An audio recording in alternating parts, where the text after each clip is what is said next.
Buenos días, señoras y señores, amigos del Instituto y amigos del Museo de Historia Natural Gustavo Orsés Villagómez. Es para mí de grata complacencia el tenerles a ustedes aquí para desarrollar un tema que es muy importante y va a ser todavía más importante después de un tiempo, a mediano y largo plazo, cuando las condiciones climáticas y las condiciones ambientales vayan cambiando en tal forma de que no tengamos que hacer nosotros, sino esperar que el ambiente o que la naturaleza haga lo que está haciendo. Más bien dicho, nosotros con nuestra forma de actuar estaríamos dejando a la naturaleza que influya sobre nosotros de una manera negativa. Hemos escogido, a través de la doctora Yanira Regalado, con ella hemos escogido un tema muy importante para este Día del Ambiente, que el museo no ha querido dejar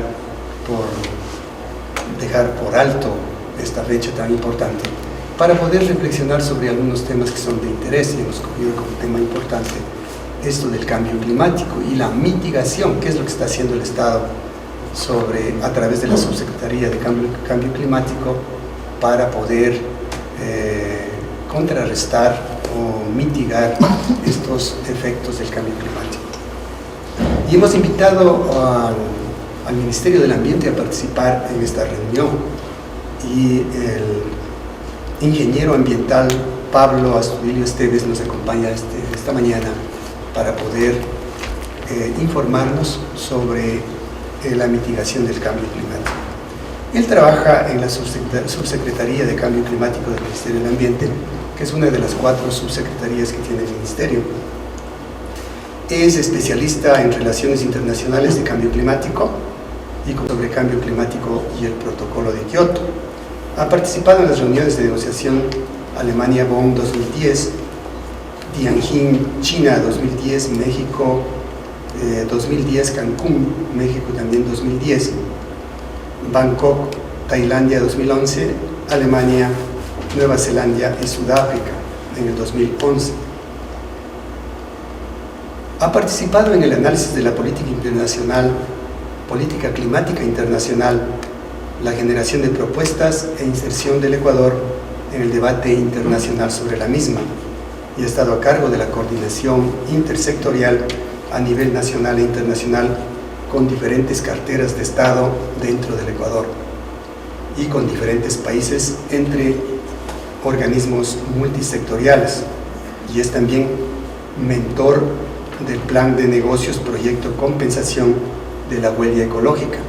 Entonces, vamos a oír esta conferencia y vamos principalmente a razonar sobre la mitigación, lo que está haciendo el Estado para contrarrestar esto del cambio climático.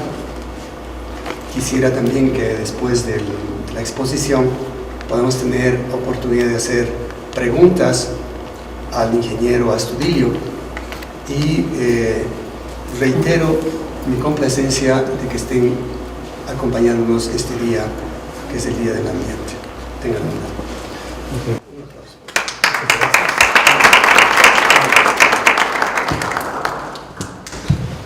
Listo. Muchas gracias. Bueno, lo que vamos a tratar realmente el día de hoy es el tema de cambio climático. Existen muchas visiones con respecto, porque es un tema que no se lo ha profundizado el estudio aquí en el país. En el caso mío, yo estudié, me formé como ingeniero ambiental y me especialicé en cambio climático. Y mi interés era de especializarme en cambio climático era porque quería realmente saber más a profundidad de este nuevo tema emergente. Porque a veces escuchas, hay las corrientes que dicen que existe el cambio climático, las corrientes que no existen.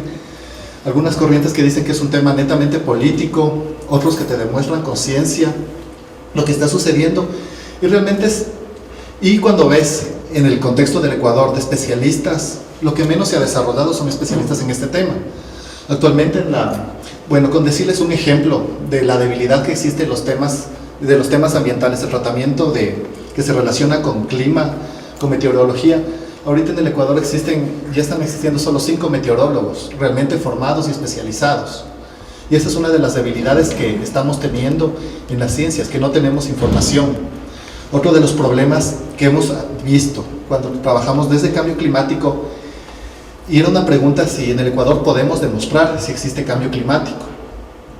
Tenemos en los últimos registros hemos visto que hay un aumento de temperatura, pero imagínense que perdimos más o menos desde mediados de los 80 hasta el 2000, hasta mediados del 2000, perdimos toda la información hidrometeorológica del Ecuador, empezamos a perder por falta de mantenimiento nuestras estaciones hidrometeorológicas, donde tenemos toda la información base para definir lo que sucede con nuestro clima. ¿Se imaginan lo que es este impacto? Haber perdido 20 años de tener vacíos grandísimos, de haber perdido tantas estaciones a nivel del país. Y eso te complica realmente ver y decirte, sí, existe cambio climático y esto está pasando, porque el cambio climático es un proceso histórico. Y eso es uno de los retos que estamos asumiendo y las razones que también se necesita especialistas en estos temas. Ahora, la presentación de ahora le he dividido en 2 temas que son muy importantes. Un tema que es introductorio al cambio climático, que es para tratar de ponernos al mismo, o sea, tener un lenguaje común,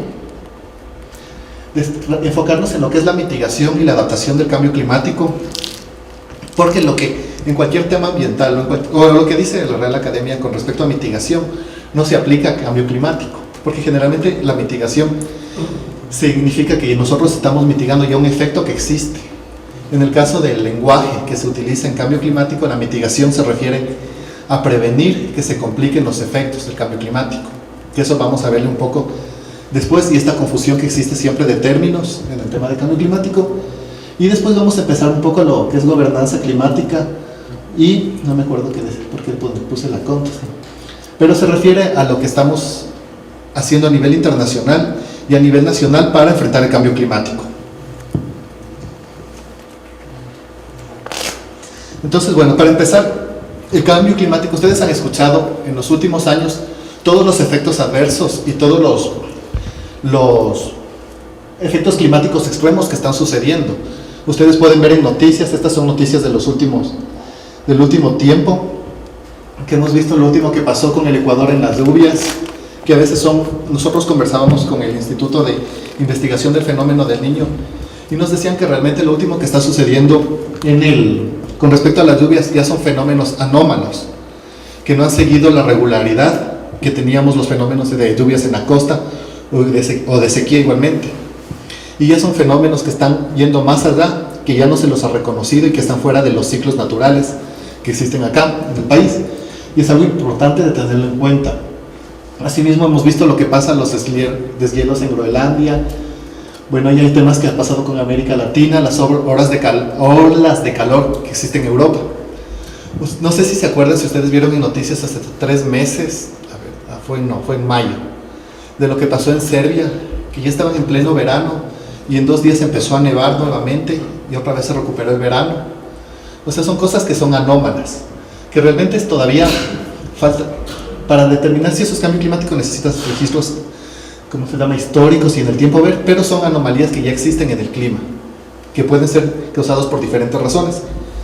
Y lo importante de ver es que existe un problema. Como les decía, aquí a nivel del Ecuador es un poco complicado demostrar por otros datos meteorológicos la existencia de un real cambio climático por la parte histórica, pero a nivel mundial, cuando se han tomado datos promedios de las temperaturas, es evidente que existe un aumento de la temperatura.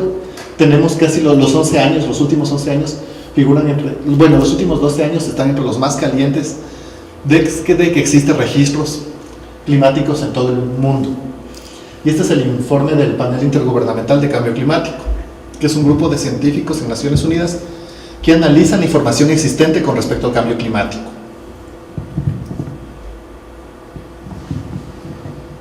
Un poco para hacer los temas conceptuales. Ustedes también escuchan siempre cambio climático, calentamiento global, efecto invernadero. Bueno, el efecto invernadero, para no entrar en muchos detalles, básicamente ustedes cuando están en un sauna, por ejemplo, está el sauna apagado sienten una temperatura normal. Cuando empiezan a calentar y empieza a generarse vapor, se empieza a calentar el sauna. El vapor de agua es uno de los gases de efecto invernadero y el que tiene mayor potencial de calentamiento. Pero asimismo, más del vapor de agua tenemos otros gases que son como el dióxido de carbono, el metano, tenemos los hidrofluorocarbonos, los clorofluorocarbonos, tenemos el SF4, que no me acuerdo exactamente el nombre. Hexacloruro de azufre. Exactamente, que es otro gas de efecto invernadero. Y estos son los que generan los que mantienen la temperatura en todo el planeta, la temperatura promedio. Y según las investigaciones y los datos que se había visto, que con el aumento del CO2 a partir de la revolución industrial se está aumentando la concentración de este gas en la atmósfera. Y obviamente este gas es el que te genera un mayor calentamiento. El efecto invernadero siempre ha existido en el planeta y es lo que mantiene la vida. Y el aumento del CO2 es lo que te produce el calentamiento global, que es este aumento de la temperatura promedio del mundo. Pero como les digo, es el aumento de una temperatura promedio. Ustedes han visto que hay partes que hay mayores nevadas, que hay más fríos, en otras partes hay sequías por la cantidad de calor. Y el problema es que cuando se calienta la temperatura promedio del planeta, eso te desequilibra el clima. Por ejemplo, cuando hay un calentamiento, te puede generar una mayor evaporación del mar y eso te va a generar mayores lluvias. Si existe un deshielo de los glaciares, eso, como ese deshielo de los glaciares, todo el agua dulce que está en un glaciar se mezcla con el agua salada del mar, te cambia la salinidad del mar y te cambia la densidad. Y el cambio de la densidad y también de la temperatura del mar te modifican las corrientes marinas. Estos son efectos que ahorita no están pasando, pero son predecibles a largo plazo si existiría un mayor deshielo de los glaciares existentes. Y por eso ese calentamiento te genera un cambio climático, genera que exista todo un cambio en los patrones del clima actuales. Y esa es la preocupación, porque no simplemente es que te aumente el calor. En algunas partes va a aumentar el calor, en otras disminuirte, y va a cambiar el clima. Y es algo que tengan en cuenta siempre, esta diferenciación de términos, porque es lo que la gente más confunde entre cambio climático, calentamiento global y efecto invernadero. Según la Convención Marco de las Naciones Unidas sobre Cambio Climático, ha definido que el cambio climático es un cambio de clima atribuido directa o indirectamente a la actividad humana que altera la composición de la atmósfera mundial y que se suma a la variabilidad natural del clima observada durante periodos de tiempo comparables. Así es que en la definición de cambio climático tengan en cuenta las siguientes cosas. Primero, te dice que es un cambio del clima atribuido directa o indirectamente a la actividad humana. ¿A qué se refiere directamente? A las emisiones que tenemos de nuestra agricultura de metano, a las emisiones que tenemos de CO2 por combustión y por actividades que puedan derivar de eso. Por ejemplo, los rellenos sanitarios, cuando estamos dejando, la actividad humana es usar los productos, los orgánicos, y dejas en un relleno sanitario y eso te produce gases. Y ahí se convierte en una actividad indirecta de la actividad humana. Asimismo, el estiércol del ganado, y etcétera, etcétera, te genera. Y como dice, esto te altera la composición de la atmósfera mundial. Eso se refiere, obviamente, a que te está cambiando la concentración de los gases que existen que ya están presentes en nuestra atmósfera. Y lo que es importante es que se suma a la variabilidad natural del clima observada. Todos sabemos que tenemos una variabilidad del clima que ha transcurrido que ha sucedido en el transcurso de los años que existe la Tierra. Lo que el cambio climático se atribuye es que se suma a la variabilidad ya actual, o sea, te modifica la variabilidad actual del clima, la que es la variabilidad natural que ya tiene nuestro planeta. Y que es observada durante periodos de tiempo comparables. Eso les decía porque es la importancia de contar información histórica del clima para determinar si es o no por cambio climático. Por ejemplo, les digo, en este tiempo que perdimos mucha de nuestra información hidrometeorológica y tenemos en los próximos 20 años nueva información. Lastimosamente en el Ecuador no vamos a tener la capacidad de comparar con ese periodo de tiempo y con periodos anteriores por estos huecos de información. Pero a nivel mundial sí lo puedes hacer. Y como les dije, para determinar qué es cambio climático tiene que ser comparable con periodos de tiempo. O sea, no es que lo que vemos ahorita que está pasando en las lluvias puedo decirles que es cambio climático, no. Deberíamos ver en un periodo de 40 años si las lluvias que hubieron actuales nunca existieron. Y si existieron, puede ser atribuido a cambio climático. Eso es algo importante que tengan en cuenta con el tema conceptual, porque esto es la base de todo lo que se discute con respecto a este tema. Algo que es importante en todo el debate del cambio climático, si es causado o no por la actividad humana, lo que nos dice el último informe del Panel Intergubernamental de Cambio Climático, que es del 2007, nos dice que existe, dice, es muy probable. O sea, te está diciendo que hay una certeza de un 90% de que sí sea probable por actividad humana. Ellos no te dicen que es concluyente por la actividad humana. Todavía hay rangos que te dicen que puede ser por otras actividades, pero es un casi 90% verificado que es por actividad humana. Ahorita se está trabajando en un nuevo informe, una nueva investigación que tal vez sea publicada el próximo año, que ya profundizará todos estos hallazgos. Hasta el momento lo que es aceptado internacionalmente es esto. Bueno, aquí podemos ver, este es un ejemplo muy sencillo de cómo ha ido aumentando la concentración de CO2 equivalente en partes por millón. Tenemos más o menos que teníamos 290 partes por millón de CO2 equivalente en 1870 y hemos crecido, bueno, al 2000 teníamos 370 partes por millón de dióxido de carbono equivalente, de partes por millón de dióxido de carbono equivalente. Actualmente el porcentaje de partes por millón que está creciendo, que está aumentando, es de 3 partes por millón anuales, que pese a que no sé, una parte por millón, los que estudian ingeniería y que están en estos temas saben cuánto significa, no es una gran cantidad, pero un incremento de 3 partes por millón anuales es muy significativo. Según el informe otro informe del IPCC y un informe que lo sacó la NASA, ellos dicen que para que el planeta tenga las condiciones, como quien dice, el límite máximo que debería existir de concentración de dióxido de carbono en la atmósfera es de 350 partes por millón. Es algo que ya lo hemos sobrepasado y actualmente estamos llegando ya a las 385 partes por millón. Bueno, otra pregunta que se me va generando es ¿quién está midiendo estas partes por millón? Existe en Hawái, es un laboratorio, realmente es de investigación más de la NASA aeroespacial, pero ellos empezaron a monitorear desde hace muchos años el dióxido de carbono. Y la ventaja del laboratorio donde se está monitoreando es que al quedar en el océano y no existe una gran cantidad industrial cerca que te puede modificar estos patrones y sirve como un estándar global.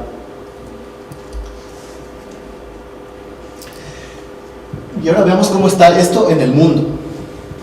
Y van a ver que la diferencia que existe entre los países desarrollados y países en desarrollo con respecto a emisiones y lo que pasa con respecto al Ecuador. ¿Quiénes de ustedes vieron la película de Al Gore, Una verdad incómoda? Perfecto, hay 3 personas. Verán por curiosidad, pero aquí vamos a rebatir mucho de lo que sucede ahí, porque también es una visión muy de los países desarrollados. Pero vamos a ir viendo. Esta es la gráfica, la primera por tipo de gases. ¿Cuáles son los que más están emitiendo a nivel internacional? O sea, el sumado, como quien dice, el promedio global. En primera instancia tenemos dióxido de carbono generado por el uso de combustibles fósiles, básicamente por combustión. Otro de los más grandes es el dióxido de carbono que se refiere a biomasa, a deforestación o a la degradación de la biomasa, que es aproximadamente un 17.3%. Otro de los importantes es el metano, que muchas veces está relacionado a agricultura, y también el N2O. Y los gases, como se llama, fluorados, es básicamente el 1.1%. Y hay otros contaminantes. Básicamente a nivel mundial, algo que se acuerde es que las mayores emisiones está centrado en la parte de combustibles fósiles, especialmente en la generación de energía, que es como el 56%, y otros de la deforestación, que es el 17.3%, que son emisiones muy importantes. Si tienen cualquier pregunta, me pueden interrumpir, no hay ningún problema para poder ir avanzando.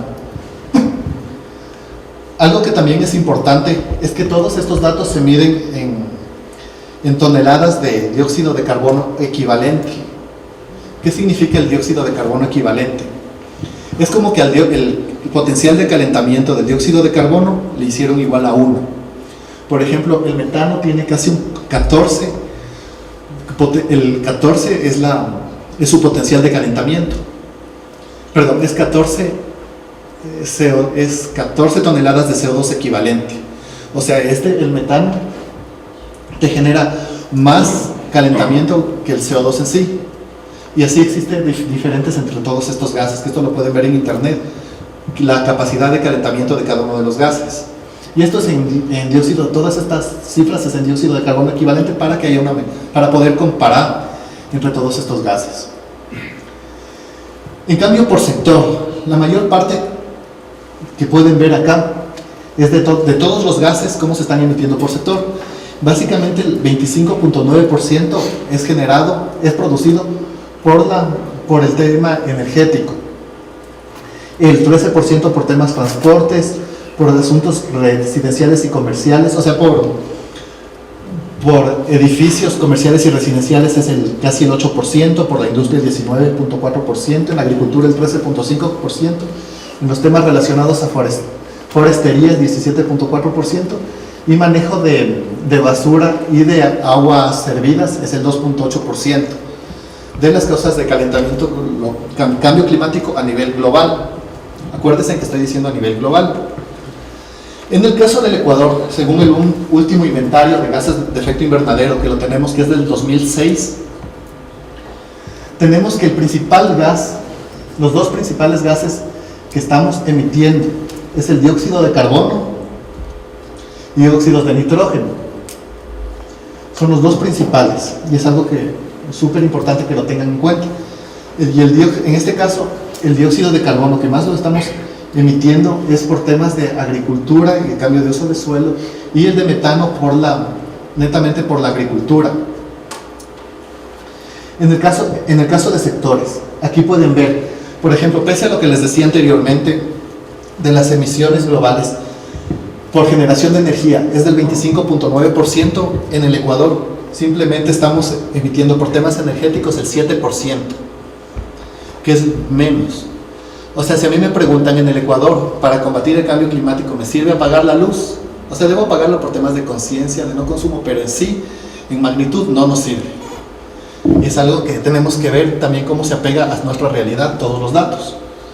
Por ejemplo, otro tema importante, relacionado a industria y a procesos industriales. A nivel global es el 19.4% de emisiones de gases de efecto invernadero. En el caso de Ecuador, por industria, por procesos industriales, es el 1%, que también es muy bajo. La mayor parte por desechos estamos dentro del promedio global, porque de desechos está el 2.8% y en el Ecuador estamos generando el 2% de emisiones relacionadas a desechos. Pero los principales fuentes de gases de efecto invernadero del Ecuador es del sector agrícola, que es del 51%, y del sector de usos que se llama uso de suelo, cambio de uso de suelo y silvicultura, es el 39%.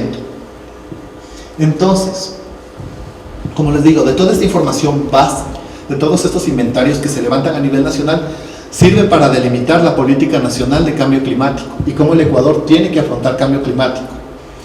Como les digo, ¿puedes explicar la parte del cambio de uso de suelo? ¿A qué se refiere? Básicamente se refiere a deforestación, al aumento de frontera agrícola y al manejo del suelo, pero básicamente se refiere a deforestación en el caso del Ecuador. Y como les digo, esa es la parte importante en lo que se tienen que centrar los esfuerzos nacionales. Pese a que en todos los medios y en la mayor parte de medios de comunicación siempre te dicen que es la energía, que apagues la luz, que hagamos el último que fue de la hora cero, de los 60, no me acuerdo cómo es la campaña, que apaguen la luz. O sea, es un mensaje fuerte para todo el mundo. pero desde la realidad del Ecuador no es aplicable si queremos combatir el cambio climático desde nuestras perspectivas. Entonces ahora vamos a ver, esa es la parte para al menos para estar hablando en el mismo idioma, para saber en qué nos enfrentamos. Y ahora vamos a ver un poco cómo se ha desarrollado el problema y cómo se afronta el cambio climático. Desde la parte, esto es como quien dice, desde la parte normativa hasta la parte ya que lo hace el Estado y lo que tenemos que hacer nosotros. Algo que es importante que tengan en cuenta, que el cambio climático, a diferencia de la mayor parte de problemas ambientales, es un tema que todo el enfoque para combatirlo tiene que ser por medio de un esfuerzo global. Por ejemplo, temas de agua, si queremos recuperar el Machángara, al resto de países no les interesa, nos interesa Quito puntualmente.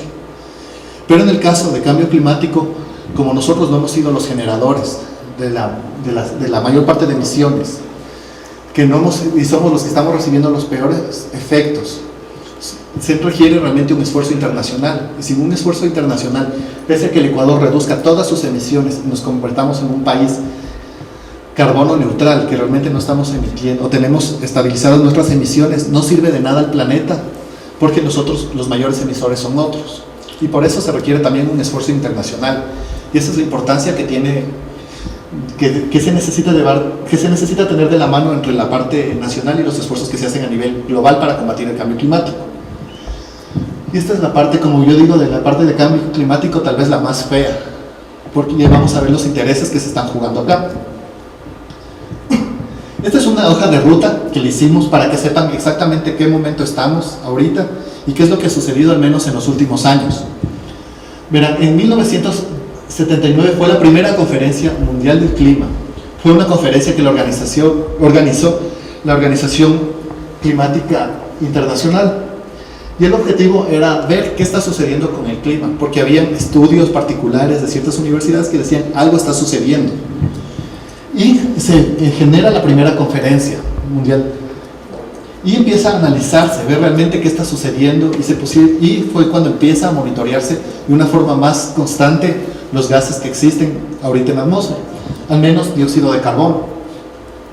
Y pasan aproximadamente 9 años, casi 10 años, en la que se ve toda la necesidad de ya generar una institución a nivel global que realmente que sea la voz científica de lo que sucede con el cambio climático.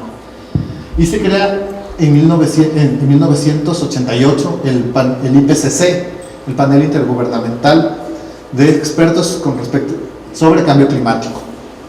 Lo que es importante acá era que el IPCC está conformado por la Organización Meteorológica Mundial y el Programa de las Naciones Unidas sobre Medio Ambiente, que son las dos entidades de Naciones Unidas que más relacionadas al cambio climático están.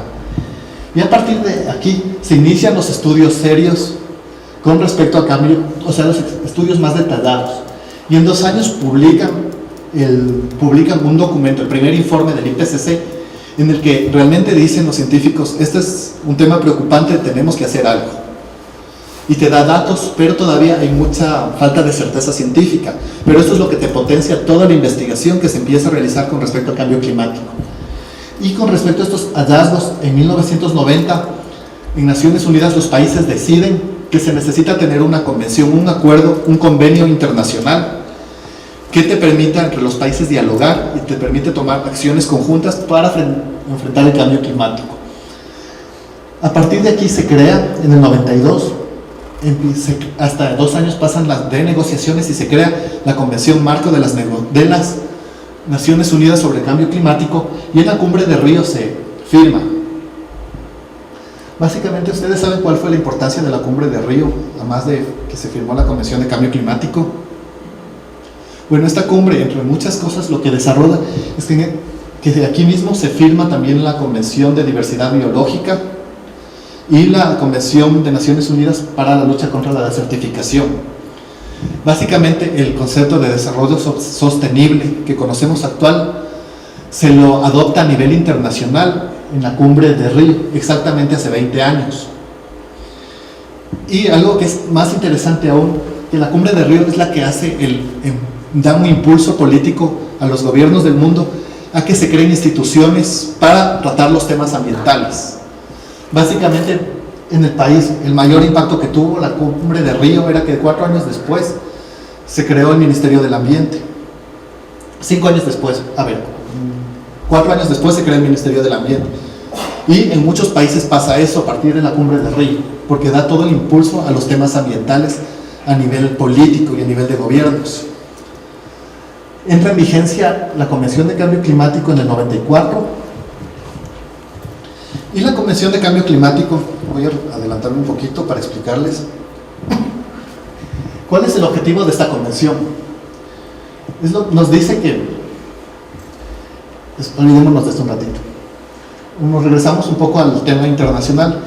En la Convención de Cambio Climático se encuentran que realmente que hay una diferencia entre las emisiones entre países desarrollados y países en desarrollo. Por ejemplo, a nivel histórico, las emisiones de gases de efecto invernadero de los países desarrollados corresponden al 73% de la concentración global existente de dióxido de carbono equivalente. Y pese a esto, ellos tienen el 19% de la población global. Mientras que los países en desarrollo, que tenemos casi el 80% de la población global, hemos sido históricamente responsables del 25% del dióxido de carbono existente en la atmósfera.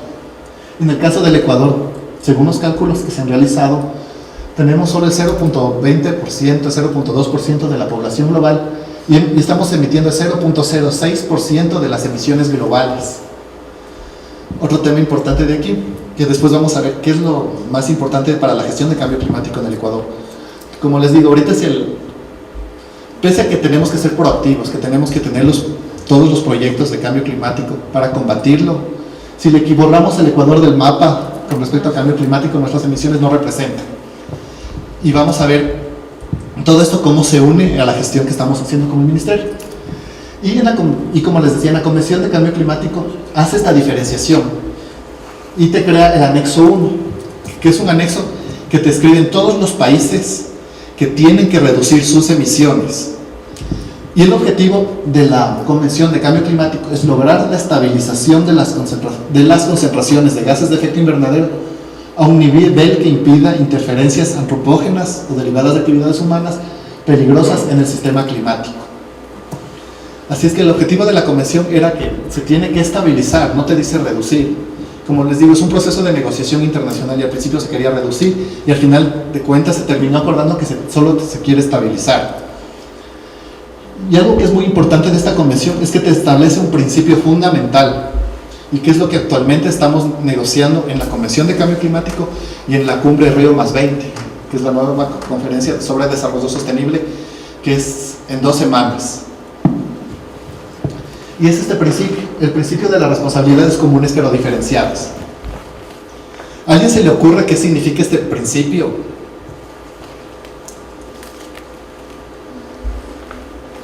Bueno, vamos.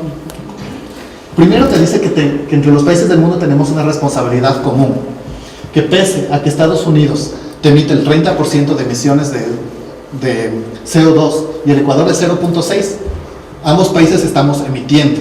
Estamos de acuerdo.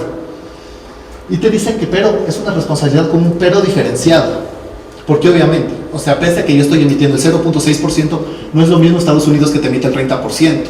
O sea, la forma que ellos reduzcan, que hagan, tiene que ser mucho más ambiciosa que la que nosotros podamos hacer. Y te dice que tiene que ser abordada de acuerdo a las capacidades respectivas. O sea, significa que, por ejemplo, pongamos dos países que sean parecidos, Ecuador y Bolivia, que podrían ser parecidos en aspectos económicos, aunque el Ecuador ya está mucho mejor que Bolivia, pero tenemos diferentes capacidades. Por ejemplo, en el Ecuador tenemos océano, tenemos principalmente el océano que nos diferencia y tenemos islas. Y las capacidades que hemos desarrollado de investigación en el Ecuador van a ser diferentes a las que tiene Bolivia, porque también viven en otro sistema. Y por eso el cambio climático tiene que afrontarse desde las capacidades respectivas de cada país. Y esto es algo de los temas importantes de la convención.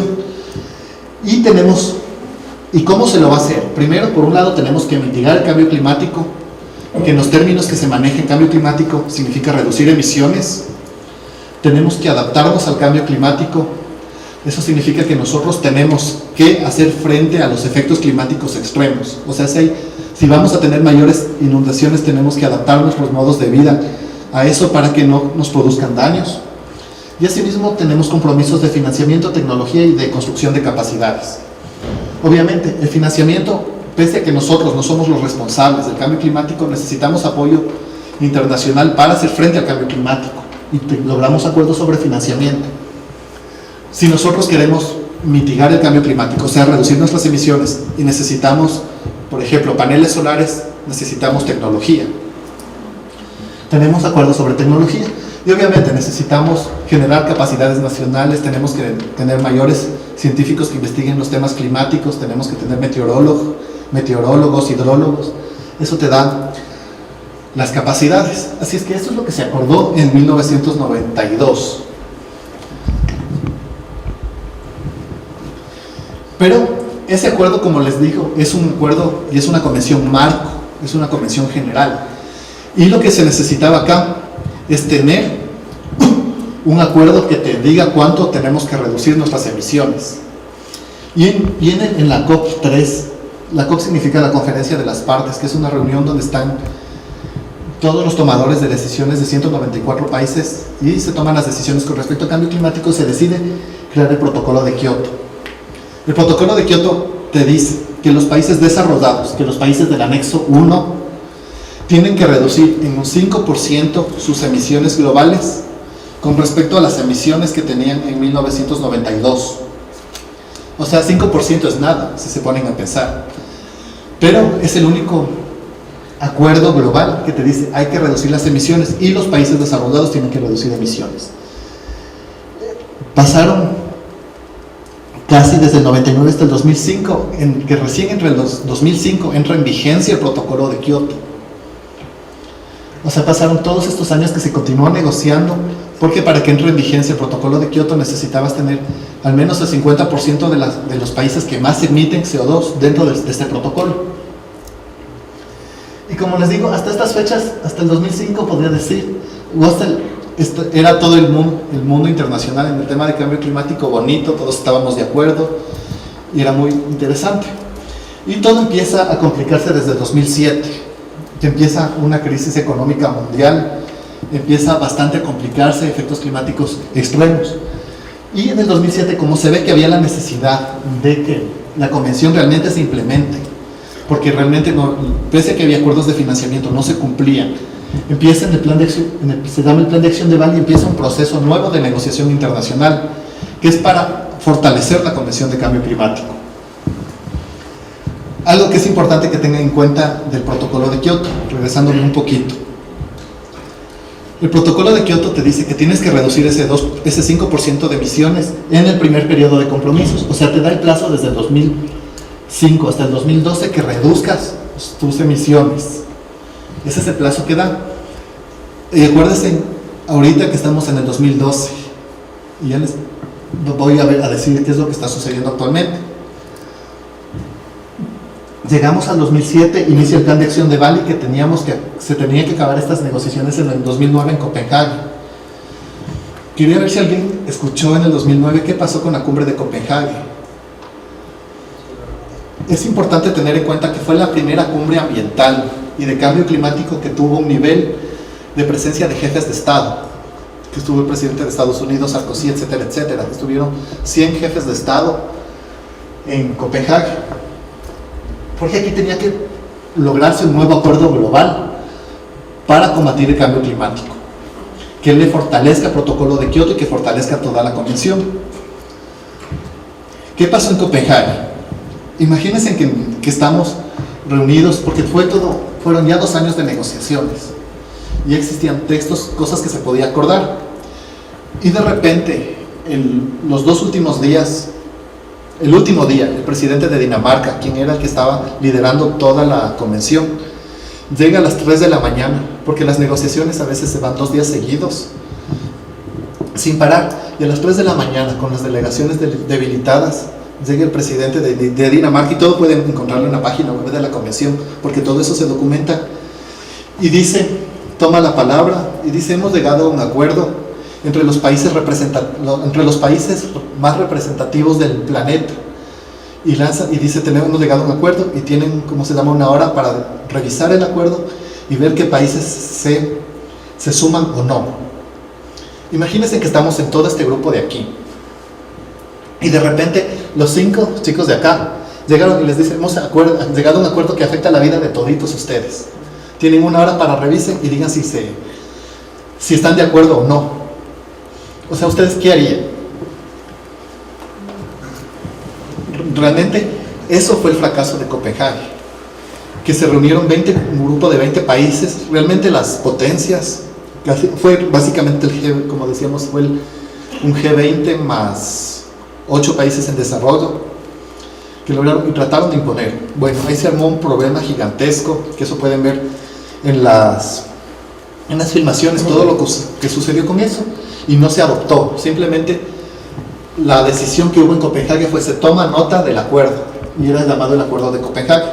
Se toma nota significa que es como que digo, acuso recibo, existe eso y ya, y no se adoptó como un acuerdo.